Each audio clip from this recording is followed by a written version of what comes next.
right, what's up, guys? Welcome to episode 5 of All Access, the Freaktography Urban Exploration Podcast. So we made it to episode 5. Episode 4, guys, was our most listened to episode yet. Ethan Minnie got some crazy downloads and listens on his episode, which is amazing. So thank you guys so much. We're going to get to today's episode in a couple of minutes. I just want to give you guys a real quick heads up of what's coming up in the future. Next episode after this one will be Angelo from Exploring with Angelo. Next, we're going to talk to a girl by the name of Trespass Everywhere on Instagram, and we're going to talk to her about a zine that she put out containing stories that she found in different abandoned places. Then a very special episode, guys. We have an episode booked with a criminal lawyer by the name of Megan Smith from Megan Smith Law. Next, guys, we've got Brent from Abandoned Urbex Canada. Very easygoing, great guy. He's got a great YouTube channel, super down-to-earth guy. So, guys, let's quit messing around. Let's get right to the episode with Brent from Abandoned Urbex Canada. All right, guys, here we go. Welcome to podcast number 5 of the All Access Freaktography podcast. Today's guest is one of the nicest guys in the hobby. I've had the pleasure of meeting him and hanging out with him. He has one of the fastest growing YouTube channels I've ever seen, with 120,000 subscribers with only 143 videos. I got double that, and I'm not even close to 120,000.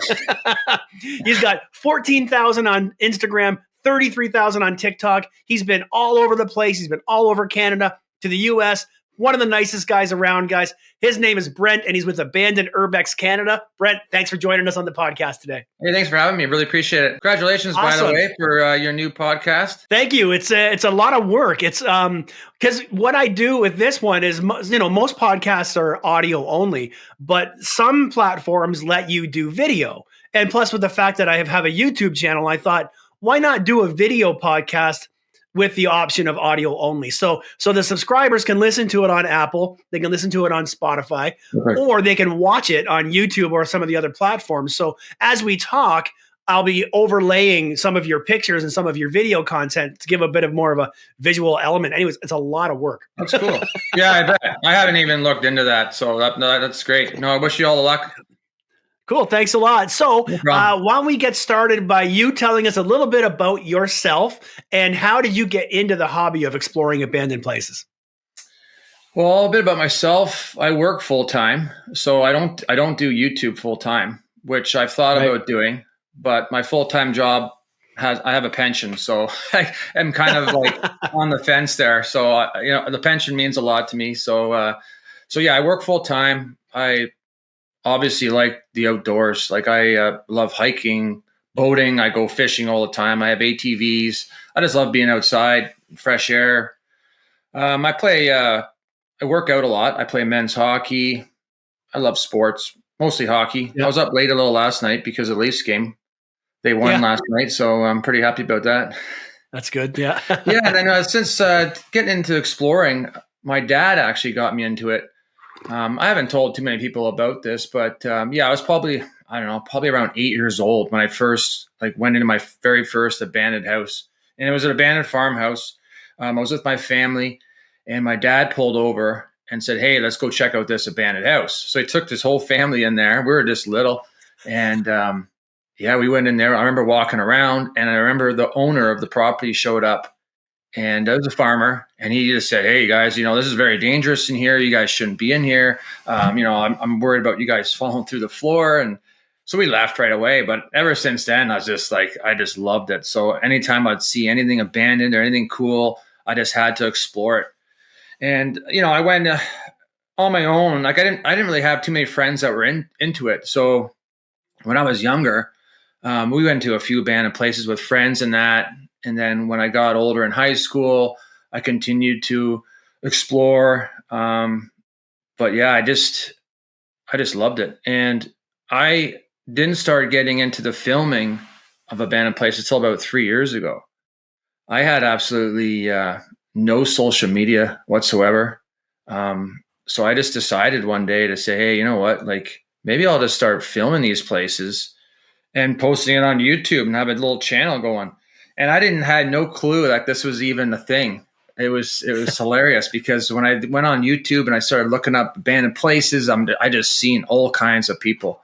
I seen all kinds of channels doing this, and I was just amazed. And I just watched hours and hours of abandoned videos, like abandoned places in Urbex, and I was just so excited. And then I opened up an Instagram account, and I was shocked to see who was like. I thought I was the only one, but I was shocked that this was like so popular and people enjoy it. And it was crazy. Like I truly thought like I was just like this weird hobby that I was into, and I didn't really tell a lot of friends that I was into it. But yeah, I was just amazed how popular this hobby is. So yeah, I started exploring quite a few years ago, I guess. Yeah, that's really funny. And it's the same way with like when I started out, I had been interested in, abandoned places and going up on rooftops and crawling around in drains just for the heck of it, for fun. Yeah. And then I discovered by chance that it's the thing that people do. And I'm like, all right, well, I'm already doing this. I'll join this funny community of people that break the law and put the evidence on the internet. Yeah. I used to do a lot of drains, actually. Like you just mentioned fun. Drains. I used to do, when I was a kid, we got our skateboards, and we used to go on these drains that the further you'd go, the smaller the drains got. And there were kids that went in there, and when you reached like the 12th manhole, like you were like, the king, like you had to sign your name in there, and it got smaller and smaller. So at first we walked through the drains, and then it got smaller, and we eventually were on our bellies on our skateboards going through these sewers, going past dead raccoons and poop everywhere. But I don't do drains much anymore. I don't do that much. No, I don't. I used to do it once a year. Now I just I don't even think about it anymore. Awesome. So you actually you already answered my second question, is at what point did you decide to get into the YouTube space and what inspired that? But it seems like you just kind of naturally just got there. Yeah, totally. Yeah, I just thought, I couldn't believe it. Like, so I'm a big fan. Like I know I do a channel now, obviously, but I still watch guys. I watch videos all the time. I'm just a big fan of it. When I have time, obviously, like I love sitting down and watching a few guys that I follow, and your channel, of course. Thanks. You're the guy. So, I knew somebody was watching. So speaking of YouTube, I mean, your growth. When I think of at least Canadian explorers and rapid growth YouTube channels, I think of you and I think of Ethan Minnie, and it's unreal how fast both of your channels have grown. And Ethan focuses only on the abandoned mansions. You have, like me, everything. You've got, hotels, houses, mansions. You've managed to do it all. And you're luckily getting regular 5-digit views on every video very rapidly. Did that start from the beginning, or was there one video that really kicked it off for you? Yeah, no, it definitely didn't start off from the beginning. Like I remember posting my first few videos and I got a few hundred views, and I was cool with that. And I didn't start this channel, to make a fortune, or, I just thought of doing it more for fun as a hobby. I enjoy filming and sharing my videos with everybody. And I was happy with a few hundred views, and, 1,000 subscribers was my goal. No, it started off slow, but once I reached probably 1,000 subscribers, it picked up a little. I did a house. I can't remember the episode, but it was a white abandoned farmhouse, and there's all kinds of crap left behind. Like it was just unreal, creepy dolls, and I think that video it got a lot of views, and it kind of took off from there, I think. It was just. It did come pretty fast. It did. Yeah. But it takes time too. The first 1,000 subscribers is tough. You gotta just keep with it. But yeah, I'm crawling towards that 100K. I think I'm at 80. I'm almost at 85,000. So I'm working towards that 100K. But it's a long climb, man, to get there. And the funny thing is, you mentioned the one video. This is my next question is. The abandoned hoarder house, which was that white house full of stuff. That's the one that got you over 1 million views. And it's so crazy. I was talking to Carlo about his videos, Carlo Palozza, and he's got a video that hit over 1 million views. And it's the dumpiest, worst piece of crap house. I know that house. I can't understand. I haven't been, I did a video of that house, and I didn't even get nowhere near a million views. I did the house that we're talking about right now that you did that has a million views. And it's like, I have houses that hit a million views, but it makes no sense. You can put the most effort into a really good video in a really good location, and it won't do as good as the dumpy house that you don't even put any thought behind. So I thought I would bring up the abandoned hoarder house of yours that's got over a million views. And, tell us a little bit about that house. And do you think there's a reason why that one got a million views? Well, I know COVID helped my channel out quite a bit, I think. Because people were just at home and they're just surfing YouTube, and I got a lot of new subscribers from that. But yeah, that hoarder house was a crazy house. And it was I remember walking up the driveway, it was all overgrown and cars everywhere. And I didn't expect to see what was inside. And it was this crazy hoarder house. Like everything was just stacked to the roof. Well, you've been there. It was just unreal. Yeah. A lot of valuables still in there. Like it was like hoarding went into the vehicles, that went into the trailers outside, that went into the garage, like everywhere. This guy must have just jammed everything in there. But it was a creepy house. Like it was really cool exterior too. Yeah. Oh yeah. Like excellent exterior. That little 3-wheeler bike, remember, in the front, driveway there. That's pretty neat. But I remember going to the second floor. And that's when I got that really weird feeling. I don't get that too often in these places, but I got this really weird feeling that like somebody was in there, like hiding, or I don't know. Like it was just creeping me out. But I remember walking down the hall, and there was I don't know if you've seen it in your video or when you explored it, the stick with the big knife taped to the end of the stick, just sitting there. I saw that. In the open. Like, I'm like, what is that for? Like, I don't know, like rats or people. I don't know. Like it was just this homemade weapon. And I'm just thinking like, should I like throw that away or should I hide it? Because I feel like someone was in there with me. And then, I think there was a few bottles of urine in there, and it looked like there was one bed. It was cleared off. So it did look like someone was staying there, but there was no power and no water, no running water anymore. So I don't think he was there. But yeah, I've been meaning to actually go back to that place. I wouldn't mind checking it out again, seeing, what's going on over there. But I've had that sensation. Crazy. I've had that sensation too of thinking that there's somebody there in the house with you. It actually has happened to me once. I did a house in Etobicoke once, and there was a squatter living upstairs, and I heard them go into a closet and close the door while I was downstairs. And when I went in, I called out, as I usually do. Is anybody here? I called out, I'm just going to take some pictures. If you're here, just let me know. And I didn't hear anything. So I continued on doing my thing. And within a few minutes, I heard the closing of a closet door. So I called up and I said, all right, I know you're in here. I'm just taking pictures. You don't have to hide. I'm of no harm to you. Crickets. So I stayed. I kept taking my pictures. And I even went upstairs. And sure enough, there was a room in one of the bedrooms that was a complete squatter setup. They had like a patio chair laid out that they were sleeping on. It looked like it was a girl. That's why I don't think she came out. I see. From the clothes that were laying around, I think it was a girl. And there was a receipt on the floor from the convenience store up the street from the day before. Oh, geez. Oh, yeah. So, exactly. So I saw the closet that I knew she was in. And a small part of me wanted so bad to just open it. But I knew she was probably terrified, so I just left her.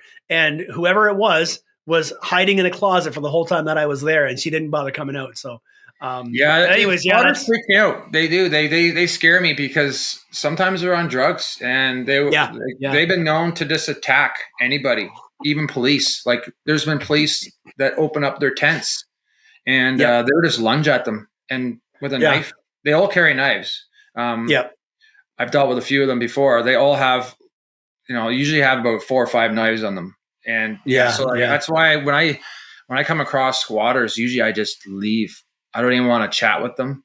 Don't want to, they don't know who I am. Like I kind of make myself aware like you did, which is a good idea, to say, hey, like I'm just here taking pictures. I'm documenting. I'm a photographer. Because I usually give them their space and just kind of get out of there. Yeah, it's their house, right? So Yeah, totally. yeah. Totally. So moving on, you've got a couple of interesting stories. You had a movie that you inspired titled Redwoods. Oh Tell us yeah. a bit about that. Yeah, like I reached out. He reached out to me and said he watched my videos and my channel was an inspiration to that movie, and it was kind of the movie was kind of interesting. Like it was kind of accurate how urban explorers have all their like their names, their handles and stuff, and they Yeah. all meet together as a group and go explore some places. And this one was more like a horror movie though, so it showed them like exploring all these abandoned houses in the woods, and they had their drones and they had their camera gear and they all met up. But then there was like a ghost or something in the house and slowly killing these guys off. But it was interesting. It was his first feature film, and yeah, he just contacted me, and I'm like, that's great. Like, so yeah, like I watched the movie. It's not going to win an Oscar, but it was it was good. Like I liked it. Every house has a story. There's a lot of sadness. It's beautiful. It's what we came for. Guys. There's evil in these woods.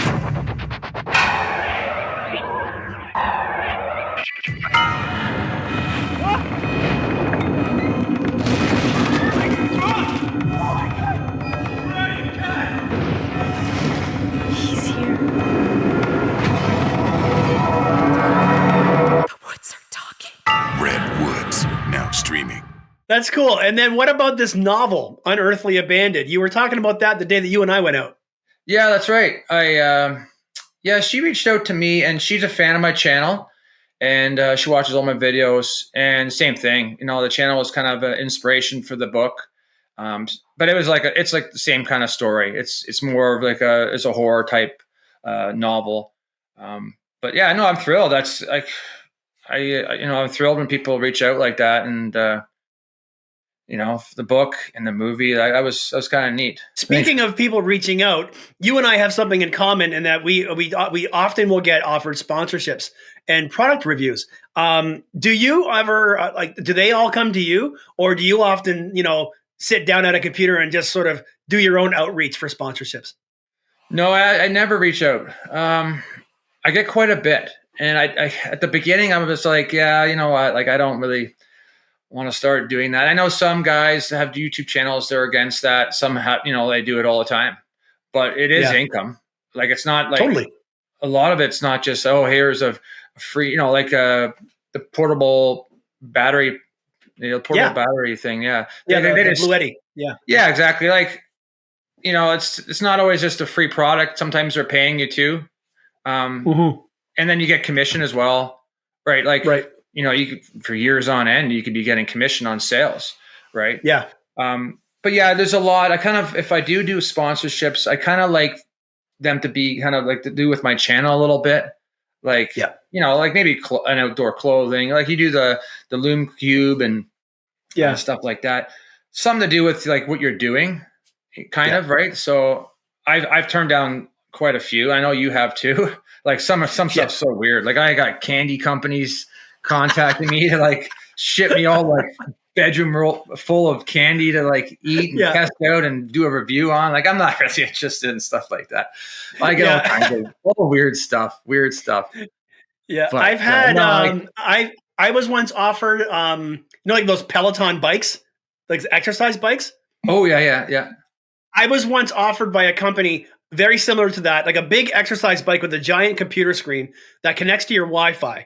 And I'm like, how am I going to do a review on an exercise bike that has nothing to do with, like, sure, I'm sure I could tie it in and say I need to stay in shape and be fit. So this new bike, no, I've said no to that. I've said no to, like, I always get these video games that want me to test their video game. And I'm not a gamer. So know your audience before you reach out. But yeah, I'm the exact same. The Blue Eddy power portable charger, I could totally use that thing. The flashlights are extremely relevant. The bearskin hoodie, everything that as with you, everything that we both do, it's relevant to our content. And for sure, I get a lot of heat from people for calling me a sellout. But like for me, exact same as you, I have a full-time job, and a lot of the revenue I make from YouTube, I actually put it aside for my retirement, and I save it for my daughter, and or I use it to pay for my trips that I go on. And I don't think anybody has a right to tell us how we can and can't earn. And Exactly. the line I always like to say to people is if you have enough money in your life that you can say no to more, hey, good for you. Yeah. You know?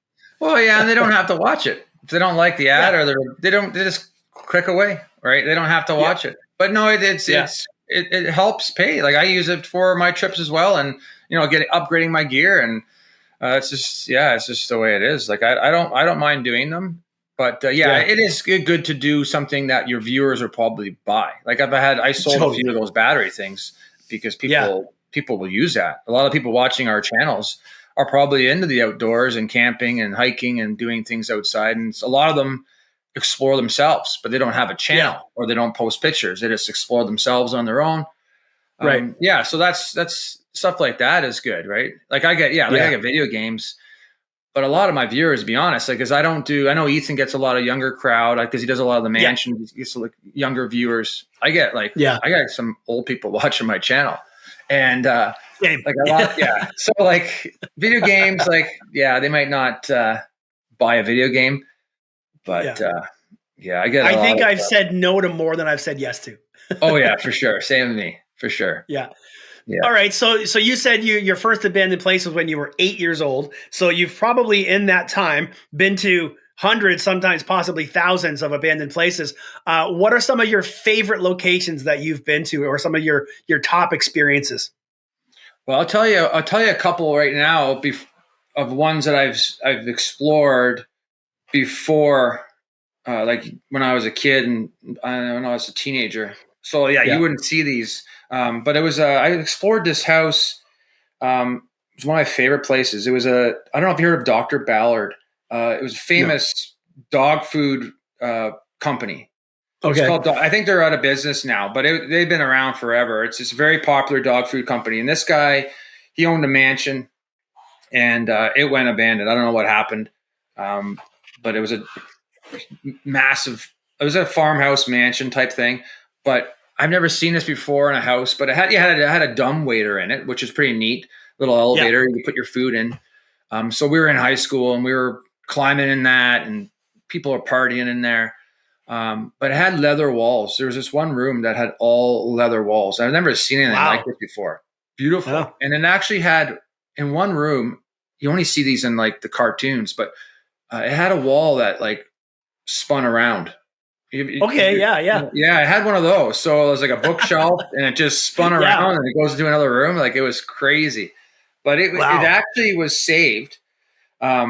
We explored it like almost every year at Halloween. It was just like, we went with my friends. We're like, let's go Halloween. We're going to go explore this house. It sat there for years.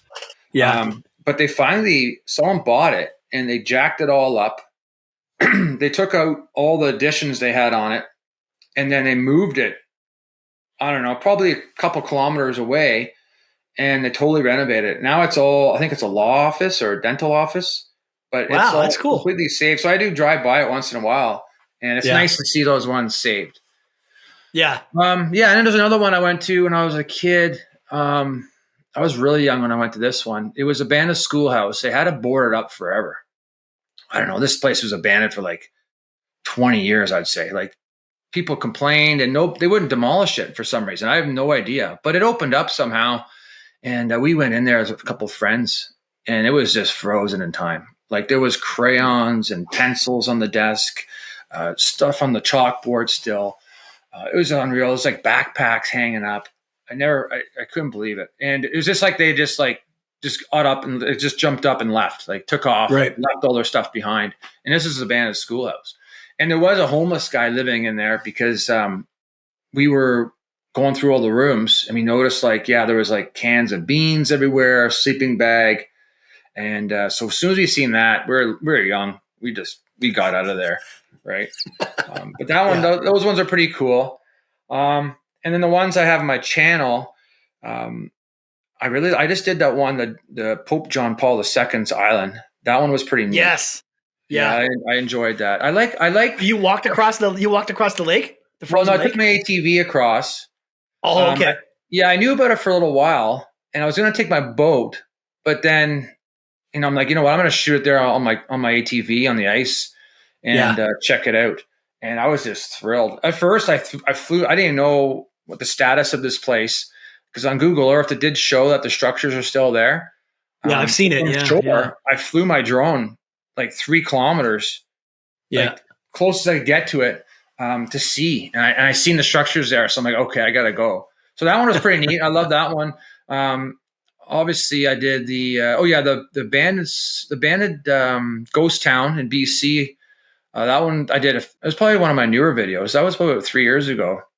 I really liked that one. That one was featured in the Reader's Digest article. They did a story on that. The abandoned Navy ship, I really enjoyed. Something you're not going to see crazy. very often. Yeah. They only come across. They don't come across that often. I've seen a few online. Like I've seen a few guys do other ones in the States, but I knew I had to get out there and do that one. And I don't know if it's still there, to be honest. I know they were taking it apart when I explored it. But that one was a lot of fun. The gold mine was a good one. I was going to say that's actually a segue to my next question.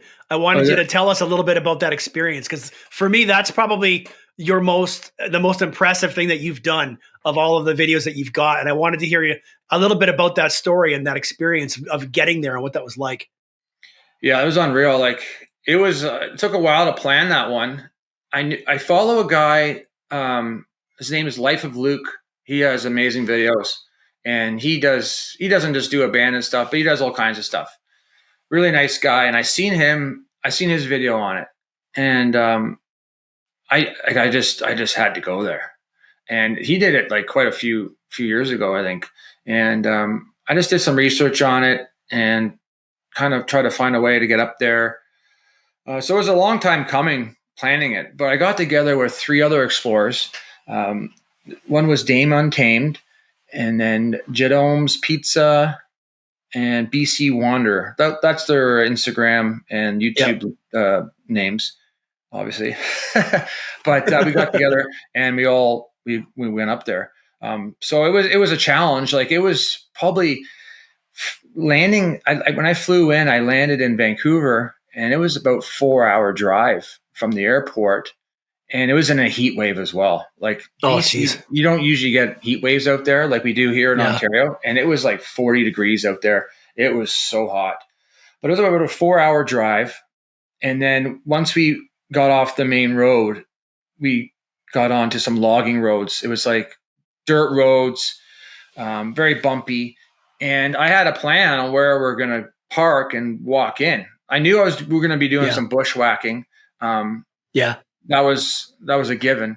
But when we were driving up, there was like this construction going on. Like there was some construction workers and machinery going on. And so we got they let us through, but they took the road out. They took the whole road out that we were supposed to drive up to. I'm like, guys, like I can't give up here. Like I flew 5.5 hours, drove 4 hours. Like we're doing this. So I got on because I knew another guy that went up there, and he took some crazy route up there. So I got right on. I had no service up there, so I got on Instagram and I messaged him and I said, "Hey, like, which way did you go in? Because we can't get in here. That they took the road out." So he sent me like kind of like a little map that he kind of like drew out, and I was like, "Okay, well, we're gonna try that one." But yeah, so there was actually an active mine next door. Okay. And that's what they were doing. They're doing some construction to that one, like next door to the property. It's all on a huge mountain.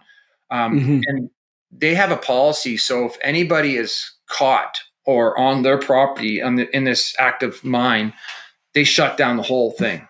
Everybody, they have the horns going. They shut down everything until they find the person and get them out. Okay. So we knew that we couldn't wander onto that section. So we kind of avoided that. So we drove down some very bumpy roads. Like I think their vehicles, they probably got damaged going through. Yeah, you're not getting there in a Kia Forte. No, not at all. Not at all. They had Jeeps and 4x4s. Yeah. But we got there. We hit a dead end, and that was it. So we knew we had to just climb up. And you go on Google Earth, and it kind of shows where you are. But there's no trails getting up there. And I was obviously way over. Like I overpacked big time. Like I had all my camera gear.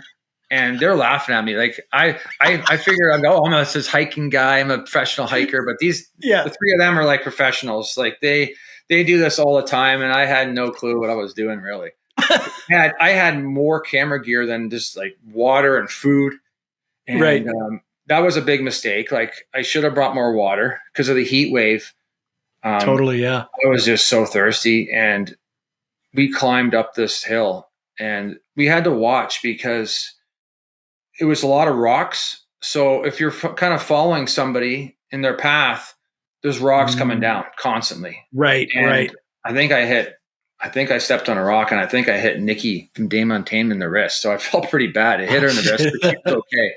But they were crashing down. So we kind of had to like split up a little bit as we were going up because of the rocks falling down. Right. And then once we got up to the top of this hill, we had to shoot across.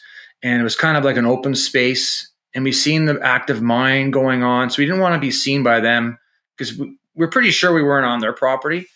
But we kept going. And then finally, like once we reached the top of this mountain, which took about an hour and 40 minutes of just like uphill. I mean, it was just unreal. Carrying your gear. Oh, God. Carrying gear. I had two backpacks on. I weighed, I don't know. I had probably 80 pounds of gear on my back. I brought everything. Yeah. Once we reached the top, it was at this mine. We're at the top of the mine, and there's the stairs. I don't know if you've seen my video or the drone shot of this place. I think there was like, I don't know how many, 600 steps, something like that, 900 steps. But it was like we're at the very top now. So we just climbed an hour and 40 minutes up a mountain. Now we got to go down all these stairs to reach the mine. And it was just unreal. Like I got emotional when I got there because it was a long time coming. I was a big, I planned it, and we almost like didn't make it there because of that road that was all took out. Like, so when we got up there, I was just like amazed. The view was just stunning. Like you could see the little town down below. It was, I think the town was named Headley. Yeah, there's a tiny little town down below. So we had to walk down all these stairs. Some of them are in pretty good shape, but some of them are rotten because it was shut down. Let me just pull it up here. I think it was shut down in 1949. Yeah, 1949. Wow. They shut this gold mine down. And so it was abandoned for quite a long time. And in the 90s, I think the government came in and they wanted to burn down all the buildings, all the wood structures. They wanted to burn them down because of liability of people going up there like we did to ignite and explore it. Yeah. And I guess somebody came in and they replaced the roofs on them. They put steel roofs on them, and they fought so they wouldn't get demolished, which was good. So it stayed abandoned till, I guess the 2011, I think. What they did was they started doing active tours up there. So they got a credit, I think about $300,000, and they fixed up the place a little bit, and they started doing tours up there. Okay. And that shut down, I think in 2018, and they stopped doing tours. So it's abandoned again. The place has been abandoned forever. Yeah. But everything was like, when it was kind of neat because they used to do tours, so they had signs everywhere. So what building you were going into, it told you the name of the building and what it was used for. So it's pretty neat, especially when I was filming. Like I knew all the buildings, like it was all on the wall, right? Good, and yeah. It was pretty neat. Some are pretty rough shape. And I never been in inside a mine before, I never been inside one before too. So they had that going on there, and it was all open. And so the first day we got up there, we were exhausted. So we kind of just did a bit of filming of the structures the first day. Yeah. And then we went to bed. We brought hammocks and we set up hammocks all inside. We picked our own little spots where we wanted to hang our hammocks up. But then the next day we did some drone footage and we were going to go in the mine. And when I got my drone out, it didn't work for some reason. It's never, ever happened to me before. And I was like, this is the place you need to have drone footage of this place. You just need to. Like, it's just amazing. So my drone didn't even work. And I was like, what the hell is going on here? I don't know what happened. It wouldn't work. It's never happened before. So luckily, Dame Untamed, she had her drone and hers ended up working. So she let me borrow hers and I got some drone footage that way. That's good. Yeah. So lucky. Like, I had to get drone footage for this place. Definitely. I was like, I felt sick to my stomach when this thing wouldn't turn on. But anyway, so we got some drone footage. That was good. And then we went into the mine. We walked, I don't know, a few kilometers underground, and there was like water coming down. All the tools were all left behind inside. It was just wild. Like, it was a great explore. And I know another guy that went up there and did a video of it. What's his channel name now? Brennan. Brennan did it. Uncharted Travels. Uncharted Travels. That's right. Yeah, he went up there. He reached out, and I kind of told him, like, I share locations with you guys and certain people. Friends. Yeah. So I gave him a detailed map on how to get there, and he went alone like that. Like, and did he lose his water supply? Yeah, I did.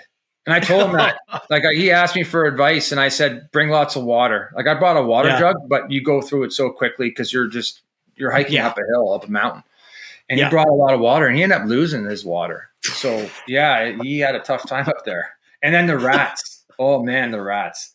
So I was warned. Someone told me about there's some pack rats. Like, I've been to BC quite a few times, and my aunt has a cabin in the mountains, and there's pack rats are normal. And they love wood structures and abandoned places. Okay. And when we went up there, as soon as it got dark, you could hear them running around. And I was like, I was in my hammock, and I was just worried about them climbing up the wood and then going down the string and coming in my hammock. Yeah. You can hear them running around, all around, like everywhere. And I got the flashlight, and they're huge. Like, these things are not like little rats here we get in Toronto. Like, these things are like rabbit-sized rats. Oh my God. Like, awesome size. Oh yeah, they're massive, and they're squeaking too. They're making noises. I think they're fighting with each other. It was crazy. I didn't get much sleep at all. Yeah, like maybe an hour because the rats. So that was pretty crazy. So I told him about the rats. I said, hey, there's lots of rats, and bring lots of water. But yeah, it was a special explore for sure. But I would love to go back. But they're gonna open it back up again. They're gonna start doing tours again. They got a grant. Yeah. And they're slowly fixing it up. And I think the mine is shut down now. I think I've seen someone post a picture that they sealed it all up. They don't want anybody in there, obviously, I guess. Yeah, of course. The structures are all still there. And they're going to open it back up again. So it'd be cool to go up there once the road's done and do the actual tour of the place. But and they have a sign there actually saying, like, they know explorers go up there. They've been going up there forever, since 1949. Yeah. So they have a sign saying, just be respectful, close doors, right? Like, doors open, like, because some of them are like, there was one building that was drywalled and had wood flooring and stuff. But so they just respect the place. They know you're going to be there walking around. So we closed all the doors. And it was great. It was a little special one for sure. That's crazy. So I'm going to say for the people who are listening on Spotify or Apple Podcasts, I highly recommend you check out, first of all, the video version of this podcast on YouTube. And I will play some video clips from Brent's videos while he's talking, but I'm also going to link your videos in the description for the podcast. So anybody can go to your channel and check out this Explorer, because I highly recommend that people watch this one. So You just talked a little bit about exploring with a group of people. I know you typically explore alone, as I do as well. Do you have a preference to going out by yourself or with a group or with another person? Well, I like exploring with, like, by myself and with a group. So I do like both. But I do, like, when I'm filming, sometimes if I'm with a group, I feel like, I'm taking too long. So I kind of like, I don't know. Like, when I'm alone, I can take as long as I want. Exactly. I want to take this, 100 shots of this one thing. I could do that. And and when you're filming, like you always want people always talking while you're trying to explain and show your viewers the abandoned place too, right? So it's nice to split up if you're in a group to kind of go one way, you go the next way, the other way, maybe the second floor or the basement, you start off different locations. But no, I love going with a group. Like I have a blast. Like it's neat going with people that enjoy this hobby as well.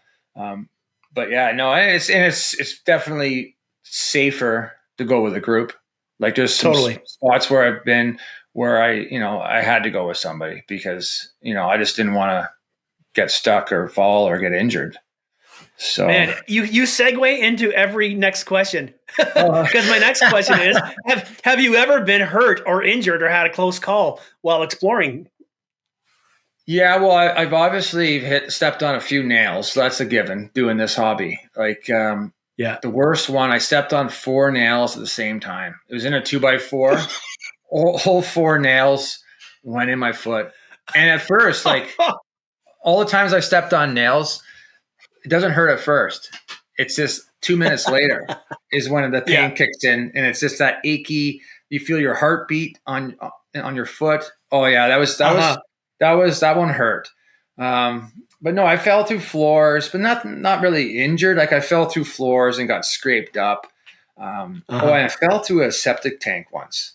The lid was gone, and luckily I didn't fall like right in. Like I went up, like I hurt my shoulder because right away I knew I was either going down a well or a septic tank. And I thought I was going to die. So I just stuck my arm straight out and I slammed my shoulders down and my elbows down. And I was in a septic tank. And oh my I don't know God, if it was full or not. Probably not. Like, I don't know. It could have, a lot of these places, they have to get them all pumped out before they abandon them, but it could have been full. I don't know. But yeah, I fell on a septic tank. So I always like, you got to watch. Like that's the number one thing I think, exploring, especially in the summertime when the grass is long. Like there's someone could have put a little piece of plywood over top, right? Like you step on that, you're done. If you're by yourself and you fall in a well or a septic tank, you're going to die unless your phone's with you. No, nothing really serious, just minor scrapes and bruises, sprained ankle. Sprained ankles suck because you got to limp out of there. But I was actually, when I was younger, I think I was probably 12 years old. I'll never forget this story. I was exploring an abandoned, there's a 2-story school, and they were taking it all apart. And me and my friend went into this abandoned school, just the two of us, and we were walking around, checking everything out. And these construction workers caught us. And they like, hey, you can't be in here. And they yelled at us, and we just ran for our lives. Like we thought these guys are gonna like grab us and kill us. So we ran down this hall. And it was pitch dark. There was no lights in there. So we were running so fast. And I guess there was an elevator shaft. Like it's a 2-story school, but there is a basement as well. So I guess it's kind of like 3 stories. But there was an elevator shaft that they took apart, and all the rebar was sticking up. And it was probably up, to your hip of like concrete block going around with the rebar sticking up. My friend, he tripped, like he ran into this, and he went head first into this elevator shaft. And I swear to God, the rebar went through his jeans, and he was hanging upside down, screaming. Oh my God. I couldn't believe it. Like if it wasn't for his jeans, he would have probably died. Like he would have hit his head first down this elevator shaft. And we totally got caught because he was stuck and he was crying, and we pulled him off, and they gave us shit. And, but they let us go. But he still, to this day, I haven't talked to him in years, but for years after, he kept those jeans, and he said he couldn't believe like those jeans saved him. He went right through the rebar, right through his jeans. Yeah. So that was a close call for sure. Like he would have died probably or got paralyzed anyway. But no, I haven't been badly injured at all. Good. Have you been injured at all? Exploring? Not really. I fell through a floor once and I scratched my hip pretty bad. I got a couple scars from, barbed wire from climbing over a fence. Okay. I did fall through a set of stairs once into a basement. Just scraped up my shin pretty bad, but nothing. Same as you, knock on wood. Nothing serious. I Yeah. try to be as careful as I can, but we're not invincible. So Well, it's tough, when you're filming, right? Like when you're filming, Yep. you're kind of looking at your camera, which is Yeah. more dangerous. So you gotta look at both, like where you're walking and your camera and what you're looking at, because like you could totally just walk into something. Yeah. But What have I you had any usually tips? do, so I usually do pictures first, Yeah. and I'll walk through the whole facility doing pictures. And if it's like a multiple story, I'll film or I'll take pictures to the top, and then I'll film down. So I already know where I've been. I don't Okay. always do that though. Sometimes I'll get there and I'll just start filming right away, and I haven't even looked at anything. But to me, the smart thing is to walk through first. But I don't always want to do that. If it's a new place to me, I don't want to walk through and then pretend to be excited about the doll that I found, Yeah. or pretend to be excited about the record player. I want to Exactly. actually have like a legitimate response and reaction in my video, other than being, "Oh wow, look at that, a record player." Yeah. But I've already seen it 2 minutes already. ago. No, yeah, true. So true. I do the opposite. Like when I go to a place, I film right away. I Yeah. just start filming the whole thing. And once I'm done, I'll go around taking pictures. And then at the very end, I do my drone footage. There's been cases where, like if it's pouring rain, I can't do any exterior footage. I'll have to come back. No, I usually just film right away. So sometimes I step on nails and everything else. Isn't it annoying how long it takes?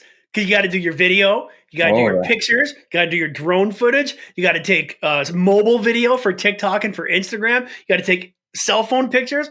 I used to go in and out like when it was just me and my camera so fast.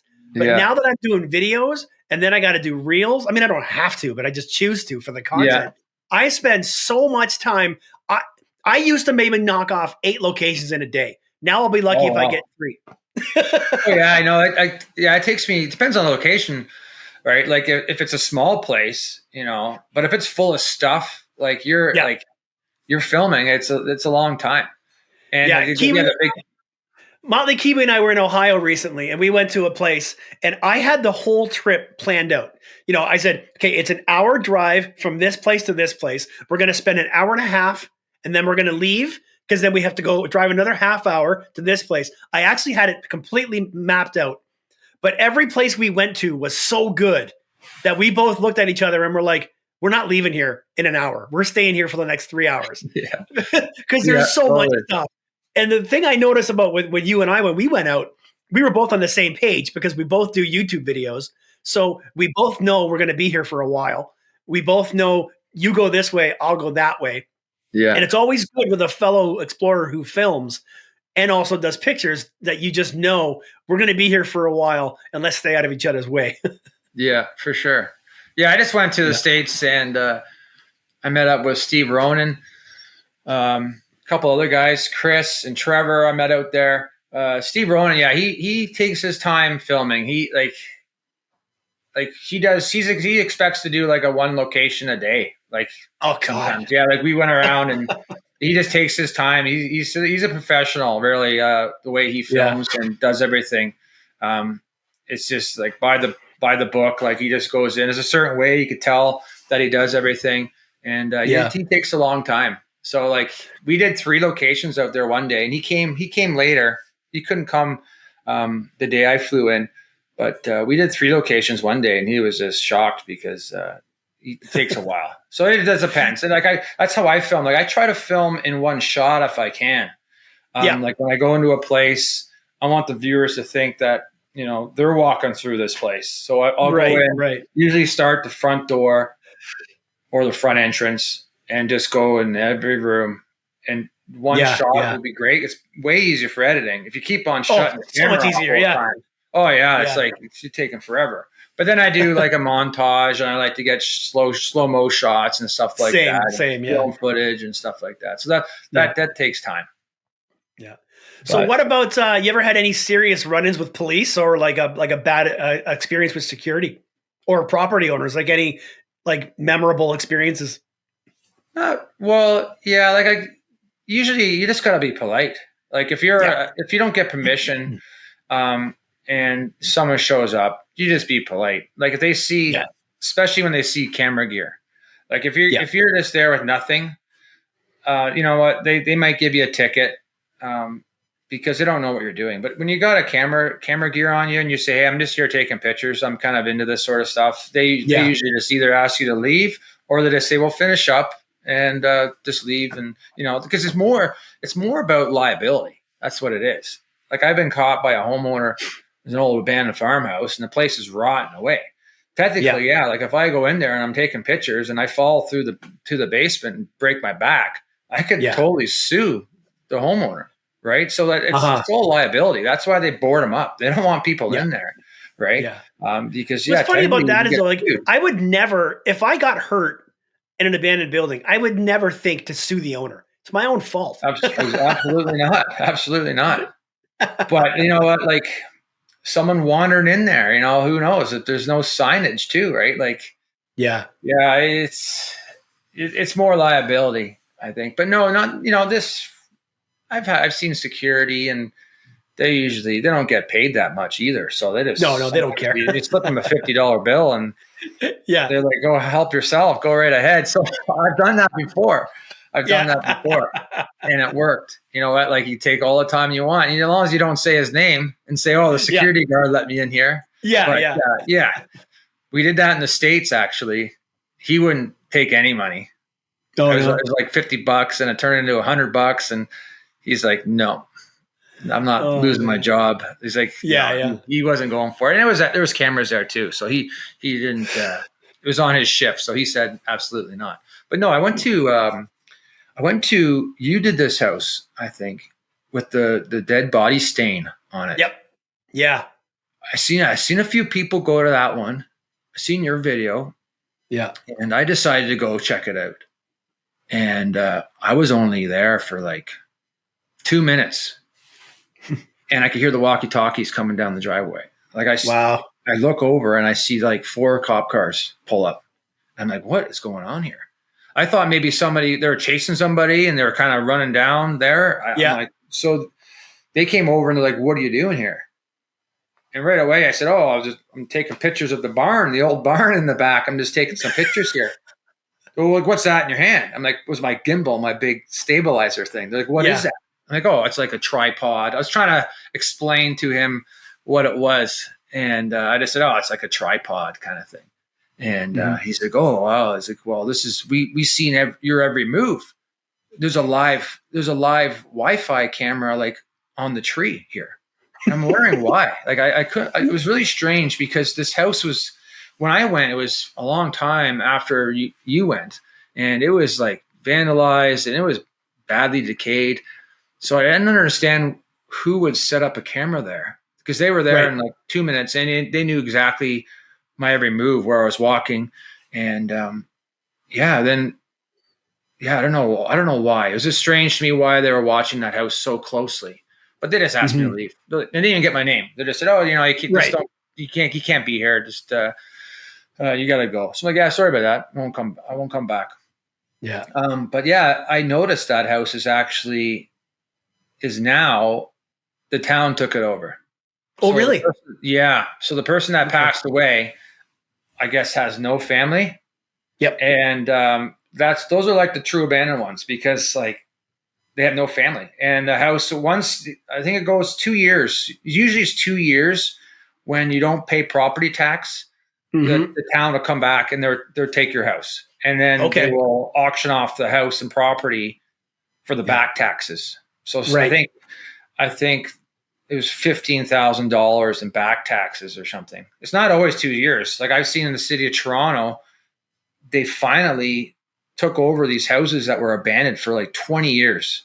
It's a nice subdivision, and these houses sat there abandoned for 20 years, and the back taxes was just like a few $100,000. Yeah.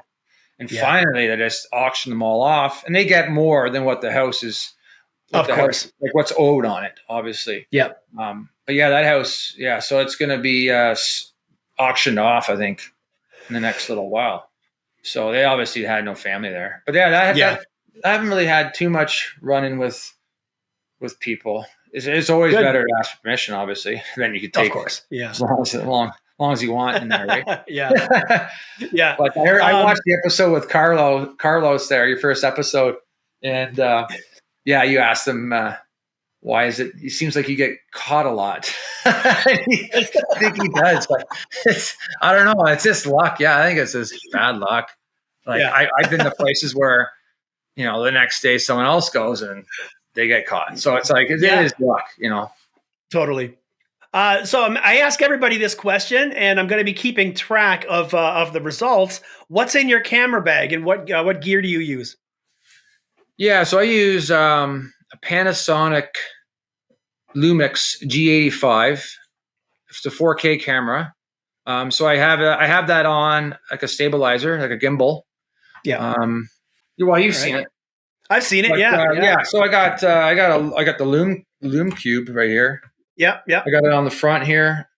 I got an external mic. I just started using the wireless mics. So you put a little microphone. Yeah, I have those too. Yeah. Yeah, I just started using that. This is really good for doing exterior shots if it's windy. You don't hear the wind at all in this. Mm-hmm. But yeah, this is my setup here. It is quite heavy. Like I got to switch arms constantly. When I'm filming, I'm just like constantly switching arms because it's just like it does weigh a lot, which is a downfall to that. But I just pop this off and I take pictures with it as well. That's great. Yeah, and I have my drone. I just bought a new drone. I used the Mavic Mini Pro or Mavic Mini 3 Pro, which is good, amazing drone. It's unreal. It does. That's vertical. got the obstacle avoidance, right? Yeah. And it's got a vertical shot for reels. If you want to do reels, that's cool. You press a button and the camera just flips up vertical, and you do reels. It's an amazing drone, way quieter than the Mavic Mini. It's a really good drone. So I have that, and I have my old Mavic Mini as well. Yeah. Gloves, of course. You want to have gloves on, just in case you want to touch some stuff with some poop on it or something. But. No, I always picking stuff up. I wear gloves in the wintertime. Not much in the summertime. I don't wear gloves. But I have, that's about it, I guess. That's pretty good. So you pack pretty light. That's good.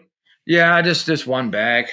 But no. And the last question I have is if there was a young explorer like you when you were a kid or looking to get into the hobby or start their own YouTube channel, what advice would you give to somebody who's looking to get into this hobby? Oh, geez, probably stay out of the drama. The Urbex drama is a bit of drama going on there, so probably stay out of that. Do your own style. Be your own person. Do your own thing. Try not to copy somebody else. Like it's good to get ideas from other guys and stuff like that, but just be yourself. Do your own style. Do it because you like exploring, explore abandoned places because you like it. If you're going to start a YouTube channel just to try to make money off it, it's not really that good because it will show in your work. It will show in your work. You got to truly like what you're doing if you want to do a YouTube channel of any kind. But yeah, that's about it. Don't fall in a well.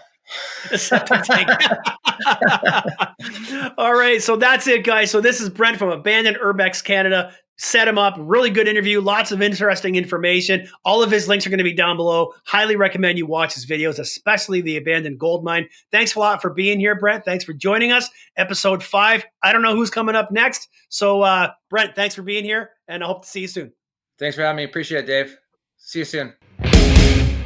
Okay, guys, that was Brent. Hope you guys liked that. That's my longest interview so far, coming in at about 1 hour that we had to talk to Brent, and he had a lot of great stories. So hope you guys really liked his stuff. Again, hit the links down below. Follow Brent. Check out his videos, especially the one of the abandoned ghost town. Okay, guys, now it's Urbex Book Club time and Urbex Story time. This is the part in every podcast where I go back and I find a topic that we talked about in this recent episode, and I see what Jeff Chapman had to say in the book Access All Areas back in 2005 about that very subject. So we did touch on the subject of squatters and homeless people, and trying to avoid dealing with squatters, and that this is basically their home.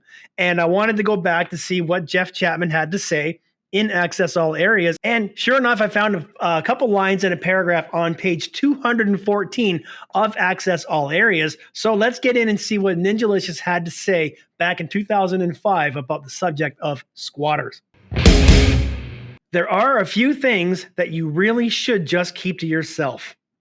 You will occasionally come across homeless people squatting on sites. Not only should you not take pictures of their dwellings, you really shouldn't mention it to a wide audience, as it could easily lead to their eviction.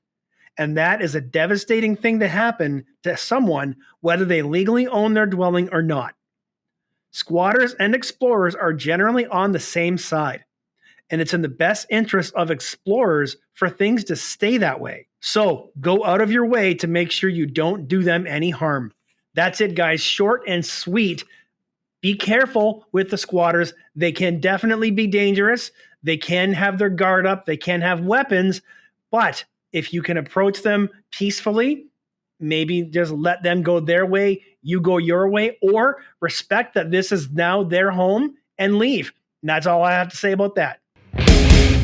And that's a wrap on episode 5, guys. If you're still here, if you're still listening, thanks so much, guys, for listening, or thanks for watching if you're watching this one on YouTube or on Zencastr, where I have a video version of the podcast. Speaking of the podcast, please, if you're able to leave me a review, I know Apple Podcasts has an option to leave a review. Please leave me a great review to help get this podcast seen by more people. So guys, see you next week where we'll have Exploring with Angelo. He's got some great stories about his ghost hunting and his travels all over the United States and Canada for his explorers. After that, we have Trespass Everywhere.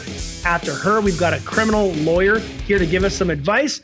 And I'm also hoping to get some time with my old friend Germ9. And I'm still trying to land an interview with a doctor who can help talk to us about the long and short-term effects of mold, black mold, and the different disgusting things that we're breathing in and what the effects are of that. So that's it, guys. Thanks so much for checking out episode 5 of All Access, the Freaktography podcast. I'll see you guys next time. Peace.